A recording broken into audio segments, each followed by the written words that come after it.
Hello ಎಲ್ಲರಿಗೂ ನಮಸ್ಕಾರ. Welcome back to my channel Trisha's learning. ಇವತ್ತಿನ ಒಂದು ವಿಡಿಯೋದಾಗಪ್ಪ ಏನಂತ ತೋರ್ಸತ್ತೇನೆಂದ್ರೆ ನಮ್ಮ ಮನೆ ಗುರುವಾರ ಲಕ್ಷ್ಮೀ ಪೂಜೆ ತೋರ್ಸತ್ತೇನೆ.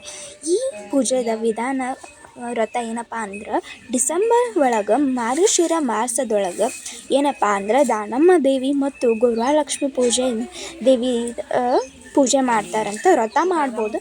ವ್ರತ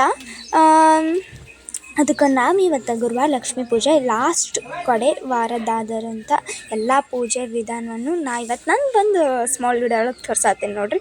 ಮೊದಲ ವಿಘ್ನ ನಿವಾರಕ ಅಂತ ಹೇಳ್ಬಿಟ್ಟು ಗಣಪತಿ ಪೂಜೆ ಮಾಡ್ಕೊಂಡು ಆಮೇಲೆ ಲಕ್ಷ್ಮೀ ದೇವಿಗೆ ಅಲಂಕಾರ ಮಾಡಿ ಚರ್ಗಿ ಒಳಗೆ 5 ಥರದ ಎಲೆ ಇಟ್ಕೊಂಡು ಪೂಜೆ ಮಾಡಿ ಜಗಲಿ ಪೂಜೆ ಮಾಡಿ ದೇವರಿಗೆ ಎಡೆ ಇಟ್ಬಿಟ್ಟು ನೈವೇದ್ಯ ಮಾಡಿ ಸಿರ್ಸಿ ಮಾರಿಕಮ್ಮನ ಪೂಜೆಗೆ ಮಲ್ಲಿಗೆ ಹೂವಿನ ಅಲಂಕಾರ ಮಾಡಿ ಇವತ್ತಿನ ನಮ್ಮ ಗುರುವಾರ ಲಕ್ಷ್ಮೀ ಪೂಜೆ ವ್ರತ ಮಾಡಿ ಆಮೇಲೆ ಇಲ್ಲಿ ನೋಡ್ತಿರ್ಬೋದ ದಾನಮ್ಮ ದೇವಿದ ಪೂಜೆ ಅಲಂಕಾರ ಮಾರ್ಗಶಿರ ಮಾಸ.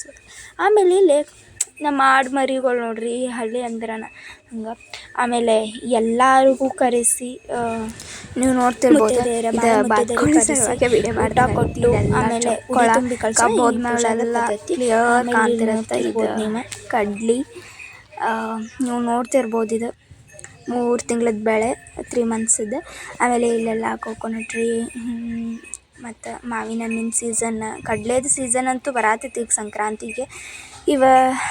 ನೀವು ನೋಡ್ತಿರ್ಬೋದು ಕಬ್ಬ ಶುಗರ್ ಕೇನ್ ಸಸಿ ಅದು ಮಾಡಿ ಹಚ್ಚಾರ.